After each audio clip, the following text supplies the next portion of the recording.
구호기사단 천년의 서사시 1. 한종수 지음. 기독교 세계와 이슬람 세계의 경계선에서 천년간 싸워온 기사들의 이야기.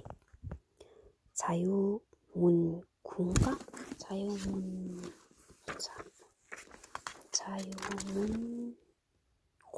자유문고. 지은이 한종수.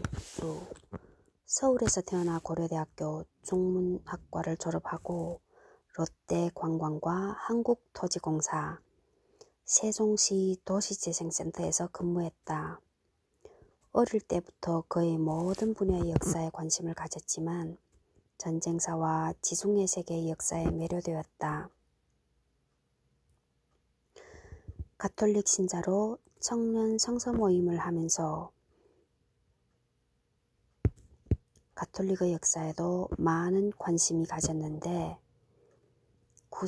구호기사단 천년의 서사시는 새 관심사의 접점에서 탄생한 것이다.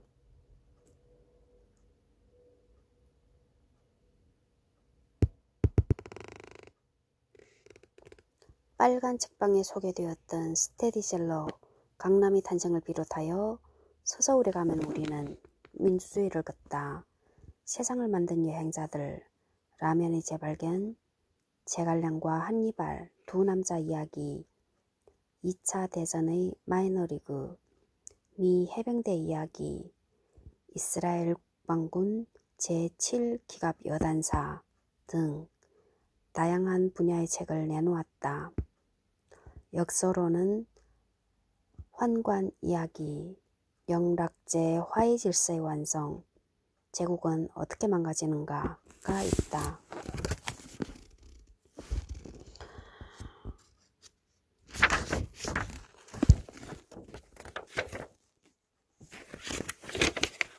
구호기사단 천년의 서사시.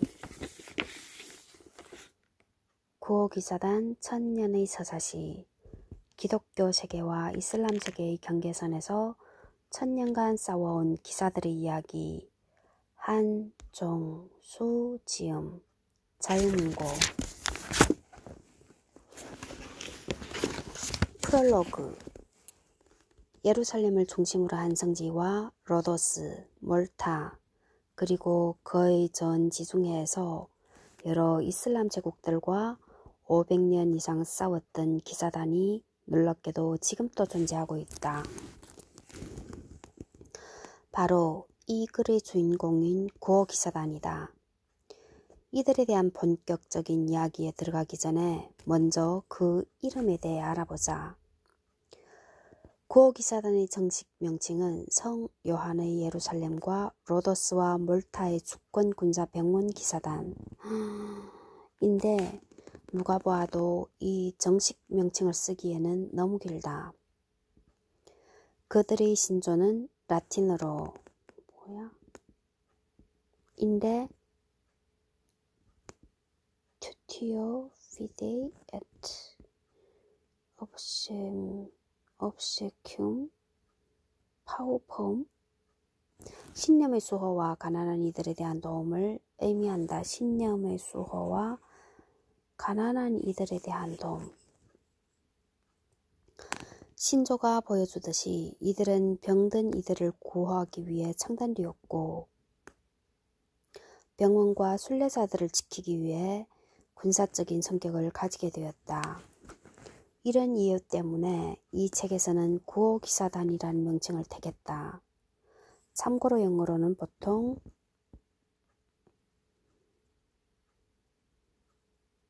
Knights of Hospitaller 라고 한다.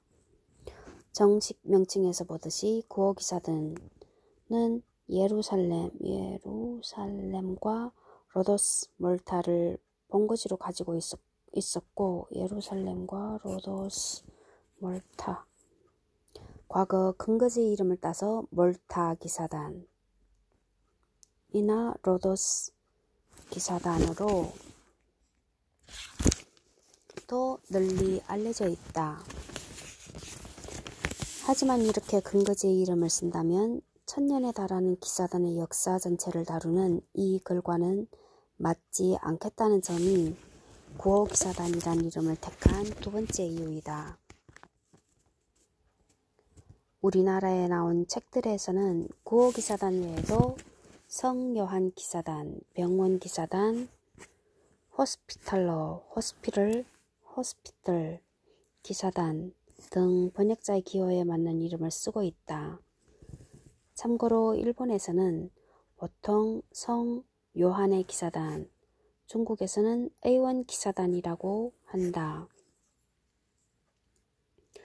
구호기사단은 정식 단원인 기사들로는 한 분도 2,000명을 넘지 않은 작은 조직이었다. 하지만 그들은 파티마, 조 이집트, 아이오브 제국, 맘루크, 이집트, 티무르 제국, 오스만 제국 등 쟁쟁한 이슬람 제국들을 상대로 수많은 전투를 치렀고 특히 로도스와 몰타에서는 거의 단독으로 거대한 오스만 제국을 상대로 역사적인 승리를 거두었다. 또한 대부분 조연이긴 했지만 스미르나 십자군, 키프로스 십자군, 코소보 전투, 니코폴리스 십자군, 튜니스 공격전, 프레베자 해전, 알제리 원정, 마디아 공략, 제르바 원정, 레판토 해전, 크레테 공방전 등 지중해에서 벌어진 중요한 전투에 거의 빠짐없이 참가하였다. 그 과정에서 지금의 국경 기준으로 보면 이스라엘, 시리아, 레바논, 터키, 그리스, 이집트, 리비아의 일부와 몰타 전부 심지어 카리브해의 몇 개 섬까지 지배하여 무려 4개 대륙의 영토를 지녔던 당당한 주권국가이기도 하였다. 1798년 나폴레옹에 의해 몰타섬에서 쫓겨난 이후에도 박물관의 유물이 되지 않고 본업인 의료봉사로 돌아가 현재까지도 활발하게 활동하는 놀라운 생명력을 보여주고 있다. 천년의 역사에서 구호기사단은 가르니에 드 나블루스, 릴라당, 장 파리소 드 라 발레트, 로메가스 등 많은 명장들을 배출했고 이탈리아의 대화가 카라바조, 마티아 프레티와 스페인의 극작가 로페 데 베가 등 위대한 예술가들도 기사단을 거쳐갔다. 로마노프와 호헨촐레른, 하노버 등 쟁쟁한 유럽의 왕가와도 관계를 맺었고 프랑스와 러시아 해군의 성장에 큰 도움을 주기도 하였다. 기사단은 인기 드라마 왕좌의 개임의 원작 얼음과 불의 노래에 나오는 중요 세력 중 하나인 나이트워치 모티브가 되었고 본거지였던 몰타는 그 중세풍의 거리 때문에 그 드라마의 촬영지가 되었다. 기사단은 에이지 오브 엠파이어나 어쌔신 크리드, 명일방주, 판, 오세아니아 등 인기 게임에도 많이 등장한다. 프랑스인들이 중심이 되기는 했지만 기사들은 독일, 영국, 이탈리아, 스페인, 포르투갈 등 유럽 각국에서 온 귀족 자체 출신들이어서 명실상부한 국제적인 조직이기도 하였다.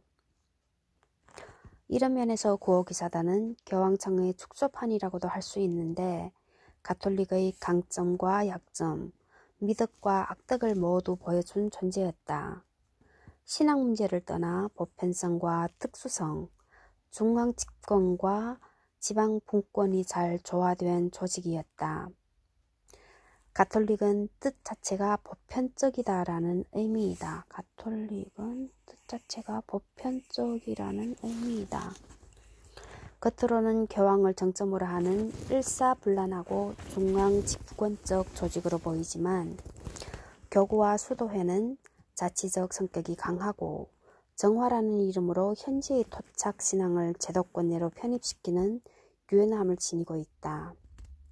로마 제국의 수호신 개념을 수호성인으로 바꾼 것이 대표적인 예이다.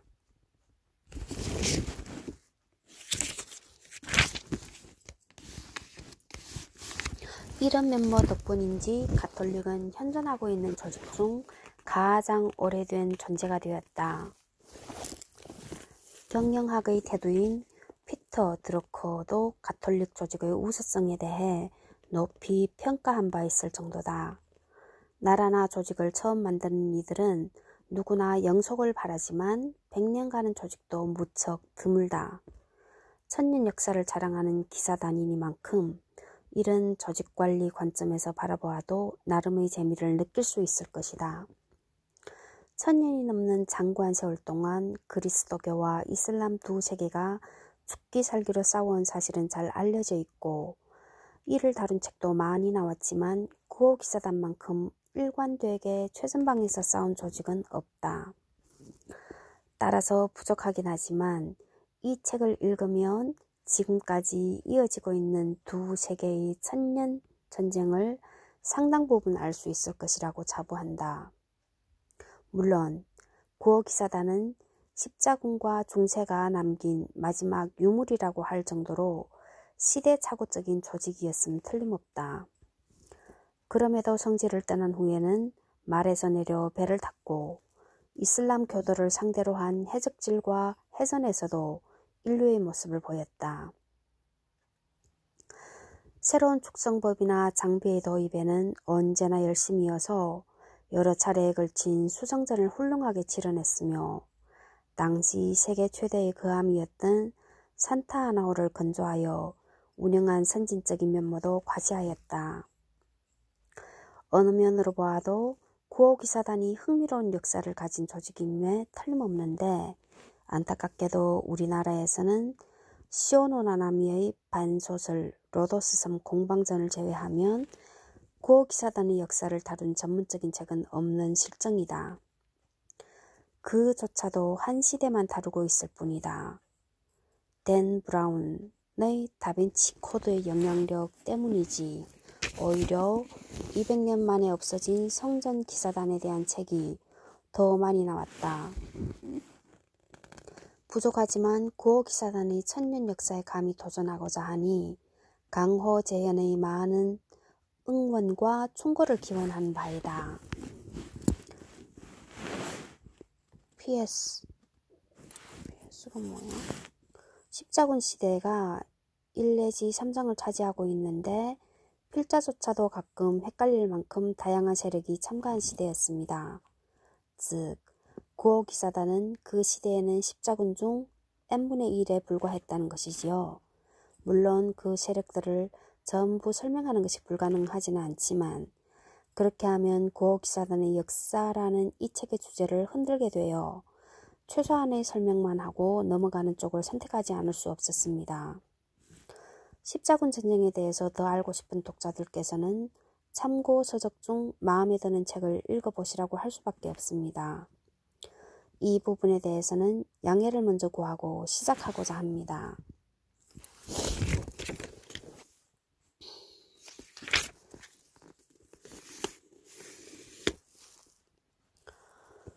프롤로그 5 11페이지 1장 십자군과 기사단의 탄생 19페이지 십자군 입성까지 예루살렘 19페이지 예루살렘 왕국과 십자군 국가들의 건국 24페이지 아말피 상인과 병원 그리고 수도회의 창립 26페이지 종교 기사단이란 31페이지 두 기사단의 활동과 차이점 37페이지 기사단의 요새들 43페이지 기사단의 재정 기반과 조직 52페이지 성 라자로 기사수도회 54페이지 성지에서의 구호 기사단 그리고 어쩔 수 없는 현지화 55페이지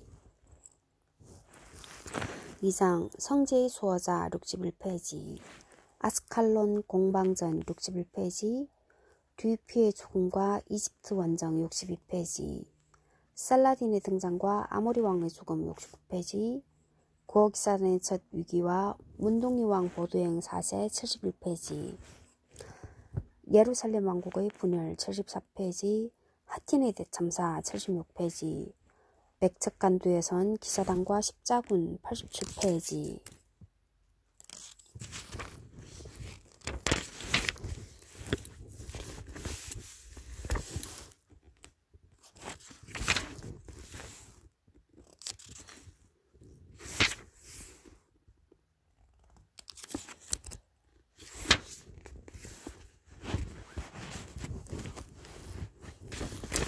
15페이지 1장 십자군과 기사단의 탄생. 구호기사단의 정식 명칭에서 볼 수 있듯이 기사단의 첫 번째 본거지는 예루살렘이었다. 구호기사단이 예루살렘에서 태어나고 자리 잡기 전까지의 역사를 간단하게나마 살펴보고자 한다. 2024년 오늘이 2월 9일 빨간 날이야. 금요일.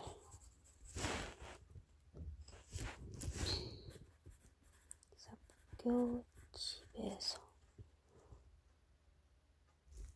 16분이니까 12시 50분부터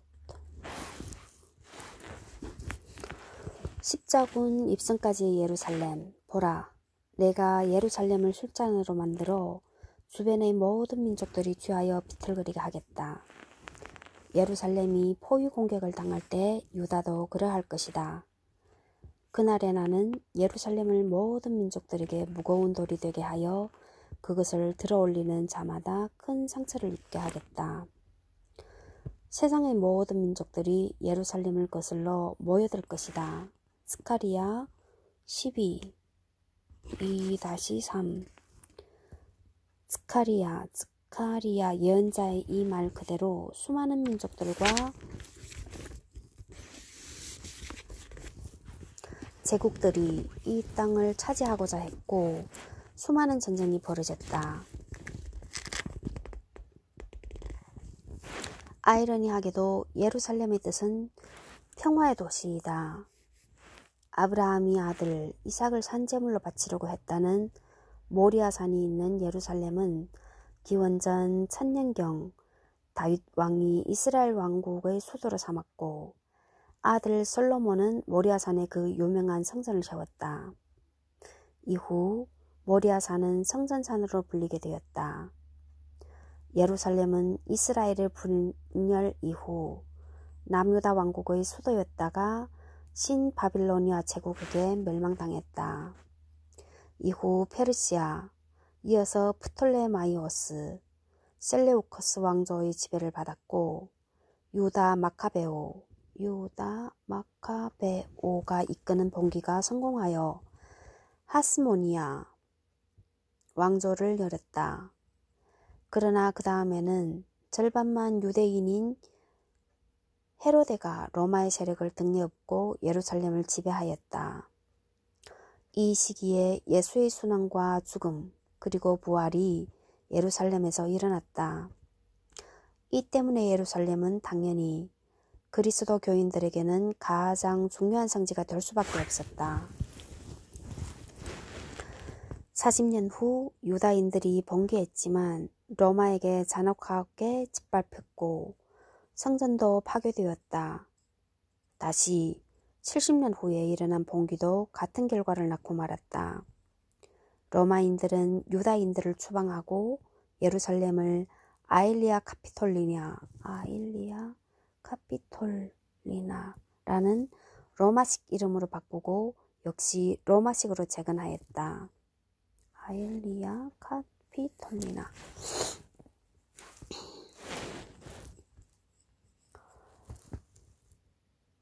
(330년경) 콘스탄티누스 대제의 생모인 헬레나 모후는 70대의 나이에도 아랑곳하지 않고 예루살렘을 방문하여 예수가 못 박힌 진짜 십자가를 찾아내고 예수가 묻힌 곳에 성묘교회를 세운다.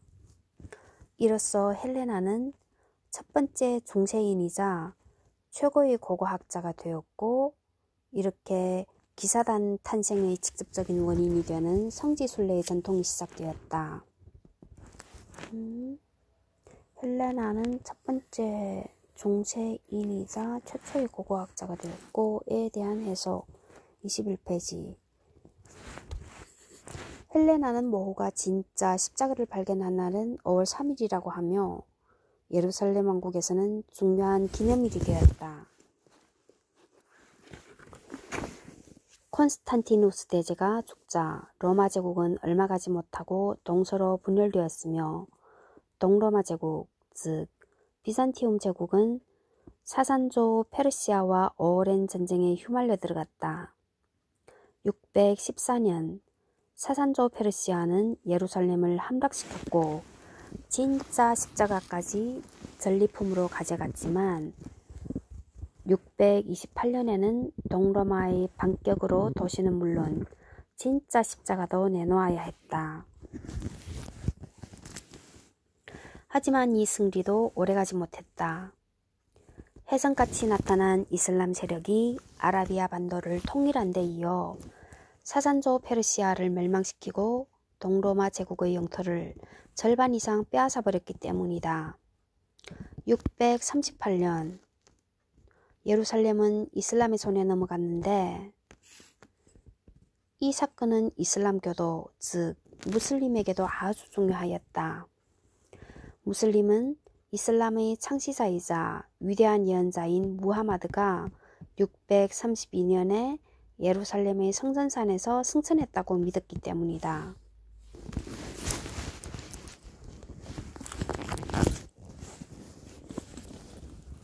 그 후 정통 칼리프 시대를 지나 세습제 왕제가 들어섰고 우마이야 왕조의 창시자 무아위야는 성전산 정상을 평탄하게 다듬어 첫 모스크를 세웠으며 5대째 칼리프인 암드 알 말리크는 지금 또 예루살렘의 랜드마크로 유명한 알 아크사 사원을 691년 혹은 692년에 세웠다.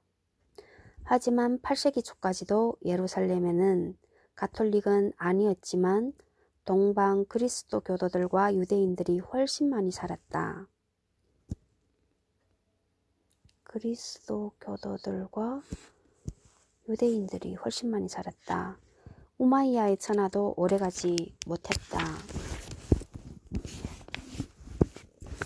750년 무하마드의 사촌인 아바스 가문이 쿠데타를 일으켜 우마이야 가문을 거의 몰살시키고 새 왕조를 열었기 때문이다. 한편 800년에는 서유럽을 거의 통일한 카를 대제가 서로마 제국을 부활시키고 제위에 올랐다. 그리고는 아바스 왕조의 칼리프 하룬 알 라시드에게 예루살렘에 사는 그리스도 교인을 위한 인도세를 지불하였다. 그 대가로 하룬은 성묘교회 주변에 150명의 수도사와 17명의 수녀들이 상주하는 수도원과 도서관을 신축하고 이미 200년 전부터 있었던 순례자 숙소와 병원을 증축하였으며 주변의 많은 교회도 개축하거나 보수하도록 허용해 주었다.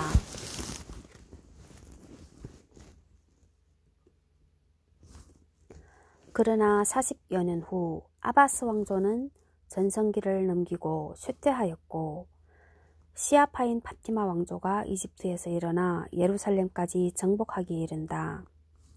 이런 혼란에도 불구하고 예루살렘에는 순례자들이 끊이지 않았다. 하지만 새로운 천년이 시작되자 사정은 달라졌다. 1005년 파티마 왕조의 폭군이자 광인이었던 칼리프 알 하킴은 예루살렘의 그리스도 교인들을 체포하고 처형했으며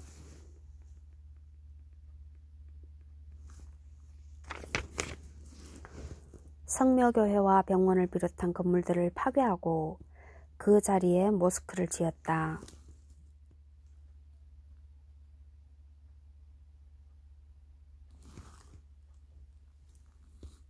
1021년 하킴은 행방불명이 되었지만 그가 예루살렘에 남긴 후유증은 컸다. 이후 동로마 황제들의 후원으로 성묘교회는 재건되었다. 유럽에서는 귀족들 사이에 성지순례가 전쟁터에서 저지른 죄를 사해준다는 믿음이 퍼졌고 성유물을 얻거나 살 수 있다는 기대 때문에 예루살렘으로 가는 순례자들의 숫자는 점점 늘어났다. 그러나 내분에 휩싸인 파티마 왕조는 예루살렘을 제대로 통제하지 못했고 순례자들은 도적대들의 먹잇감이 되는 경우가 점점 많아졌다.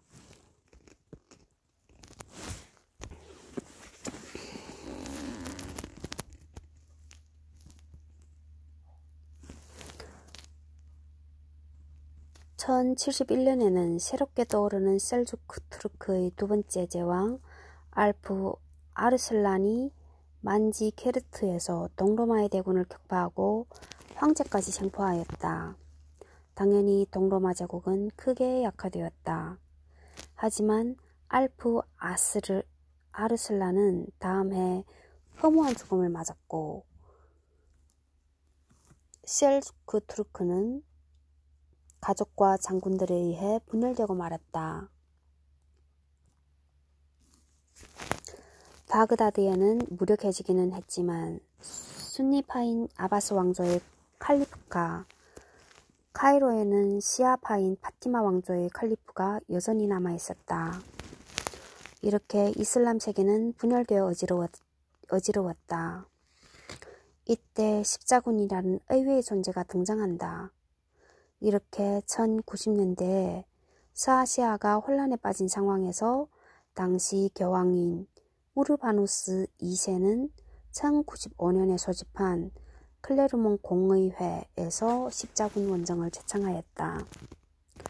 원정의 표면적 원인은 동로마 제국이 만지케르트 전투에서 셀주크 투르크에게 대패를 당한 후 지원을 요청한 것이지만 교황은 교황권의 확대와 동서교회의 통합을 염두에 두고 십자군 원정을 주도하였다.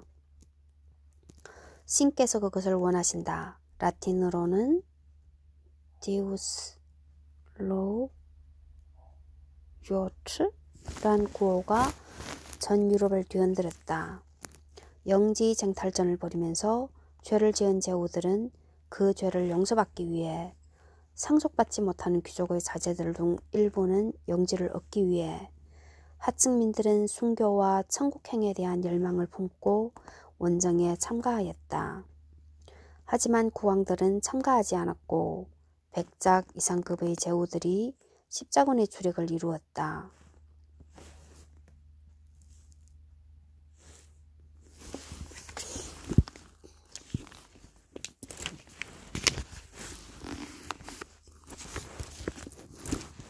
십자군은 엄청난 고생을 했지만 서로 물어뜯기 바쁜 셀주크 투르크의 여러 세력을 각계 격파하며 나아갔고 1098년 6월에는 그리스도인이라는 말이 처음 생긴 도시 안티오키아를 함락시키고 다음해 1월 안티오키아 공국을 세운 데 이어 1099년 6월에는 드디어 성스러운 도성 앞에 이르렀다. 1099년 7월 15일 1차 십자군은 파티마 왕조의 수비대가 항복하자 도시로 밀려들었고 성지 정화 작업을 실행에 옮겼다. 이렇게 수천 명의 무슬림과 유대인이 무차별 학살당했다. 24페이지 예루살렘 왕국과 십자군 국가들의 건국.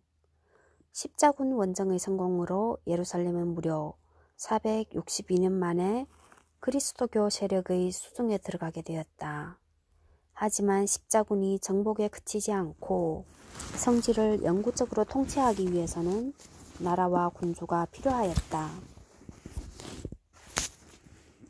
십자군이 지도하였던 하, 샤, 로렌 공작인 부용의 고드프루아가 성묘 수호자로 사실상 예루살렘 왕국의 초대 국왕에 올랐다. 보자. 해석. 그가 누구야? 십자군의 지도자였던 하로렌 공작인 부영의 고드프루아구나. 고드프루아는 예루살렘의 왕은 그리스도뿐이라며 왕 대신 이런 칭호를 사용했다.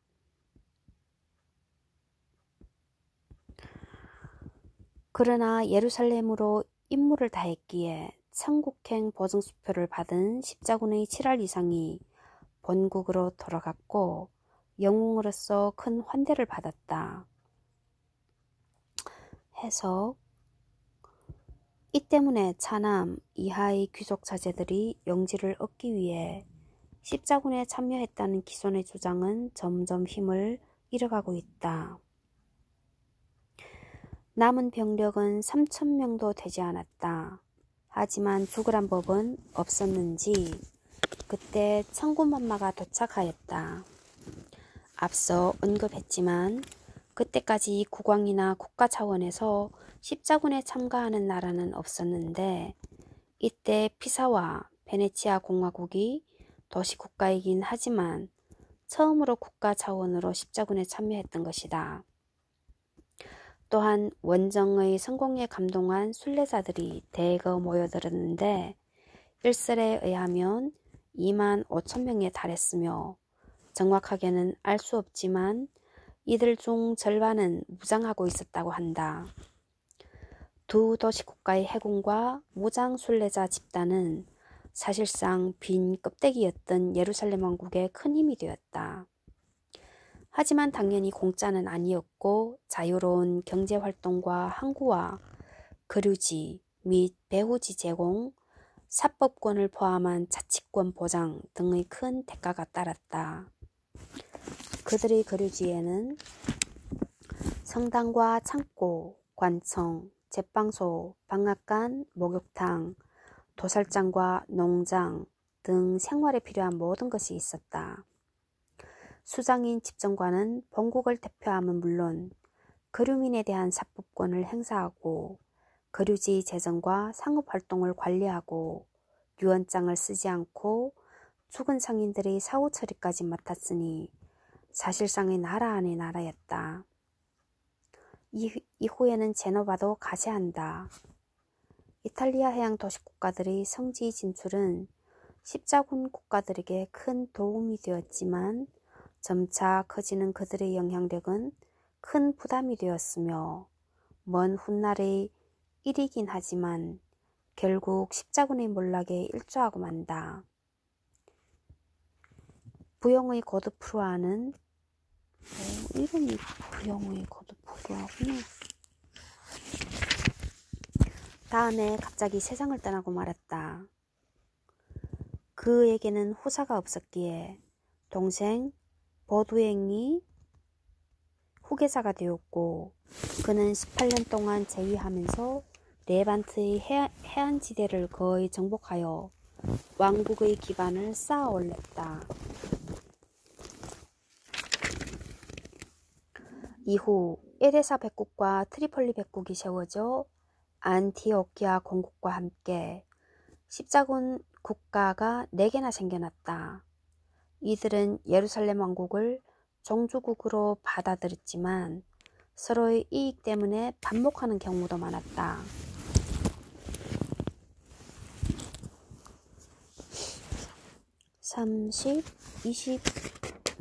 25페이지 그림 한번 보자. 십자군 국가들의 판도, 메이프, 마스터, 위키, 뉴이스트. 이게 어디야? 여기가 1차 십자군과 2차 십자군 사이, 룸, 술탄국, 코니아, 비잔틴 제국, 킬리키아, 타르수스, 에데사 백장령, 하란, 알레포, 안티오키아, 유프라테스강, 셀주크 투르크, 트리폴리, 다마스쿠스, 아크레, 예루살렘 왕국, 아슈켈론, 1099, 파티마 칼리프.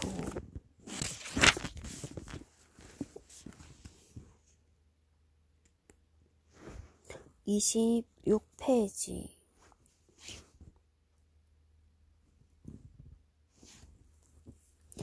아말피 상인과 병원 그리고 수도회의 창립. 고기사단의 이름이 보여주듯이 병원에서 시작된 조직이다. 기사단의 모태가 되었던 병원과 그 병원을 세운 아말피 상인들에 대해 간단하게라도 알아보지 않을 수 없다. 홧김의 파괴가 지나간 지 몇 년 되지 않은 1023년 이탈리아 해양 도시 국가 중 첫 번째 투자라고 할 수 있는 아말피에서 온 상인들은 이집트의 칼리프 알리 아즈자히루 로부터 병원을 재건하기 위한 허가를 받아내었고, 이들은 성묘교회 바로 옆 세례자 요한 수도원이 있던 자리에 병원을 설립하였다.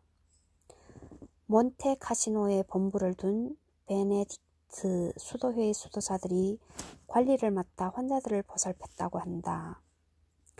또 다른 설도 있다. 1050년경 콘스탄티노플 주재 아말피 거류민 단장인 마우로를 위시한 몇몇 성인들은 성지순례 도중에 환자들을 치료하기 위한 병원과 숙소를 예루살렘에 세웠다는 것이다.